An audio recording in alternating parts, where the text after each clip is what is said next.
Bapatla time న్యూస్కి స్వాగతం. చదువుతున్నది బెనర్జీ. బాపట్ల జిల్లాలో పూర్వం నుంచి కొనసాగుతున్న ఆచారం ప్రకారం కుటుంబంలో ఎవరైనా మరణిస్తే దళితులు, దళిత క్రైస్తవ కుటుంబ సభ్యులు సూర్యలంక సముద్రంలో స్నానం చేసి ఒక రాత్రి అక్కడే బస చేసి అనంతరం తమ గ్రామాలకు తిరిగి వెళ్తుంటారు. అయితే సూర్యలంకలో వారికి ప్రత్యేకంగా బస చేసే సౌకర్యం లేకపోవడంతో రైల్వే స్టేషన్, బస్టాండ్, దేవాలయాల ప్రాంగణాలు లేదా ఇతర బహిరంగ ప్రదేశాల్లో రాత్రి గడపాల్సిన పరిస్థితి ఏర్పడుతోందని వారు తెలిపారు.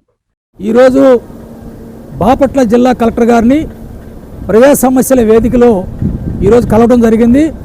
ప్రధానమైనటువంటి సమస్యలు కొన్నిటిని కలెక్టర్ గారి దృష్టికి తీసుకెళ్ళాం. అదేమిటంటే బాపట్ల జిల్లాలో దళితులు, దళిత క్రైస్తవులు వారి కుటుంబాల్లో ఎవరైనా చనిపోయినప్పుడు సముద్ర స్నానాలకు వచ్చి రాత్రుల్లో బస్టాండ్లోనో రైల్వే స్టేషన్లో పడుకుని నిద్ర చేసి వెళ్ళిపోతారు. అలా పడుకున్నప్పుడు పోలీసు వారు వచ్చి వారు నిద్రపోయేటువంటి వాళ్ళు లేపి వాళ్ళ అడ్రస్లు అన్నీ అడిగి అనుమానాస్పదంగా వాళ్ళని తీసుకెళ్లి స్టేషన్ల కాడ కూడా తీసుకెళ్లి కూర్చోబెట్టే సందర్భాలు ఉన్నాయి.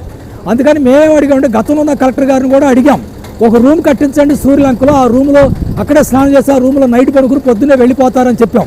అప్పుడు ఉన్నటువంటి కలెక్టర్ గారు 10 లక్షల రూపాయలు శాంక్షన్ చేశారు. కానీ దిగువ స్థాయి అధికారులు ఏ విధంగా పట్టించుకోలేదు.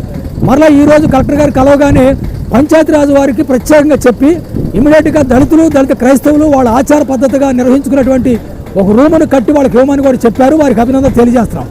అదే మాదిరిగా బాపట్ల జిల్లా కలెక్టర్ గారు చాలా స్పీడ్గా యంత్రాంగాన్ని కదిలిస్తున్నప్పటికీ కూడా దిగువ స్థాయి అధికారులు మాత్రం ప్రజల పనులు పూర్తిగా నిర్లక్ష్యం చేస్తూ ఉన్నారు.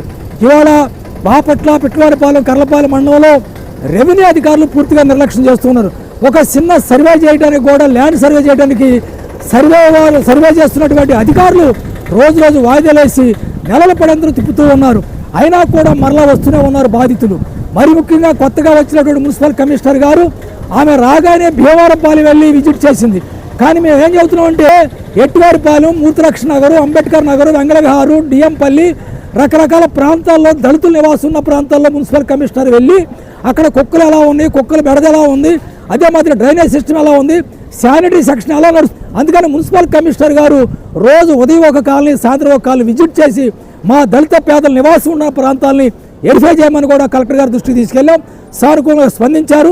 అధికారుల్లో ఉన్నటువంటి కుల దురంకారం పోవాలి, సమస్యను పూర్తిగా అడ్రస్ చేయాలి, సమస్యలు చూడాలి.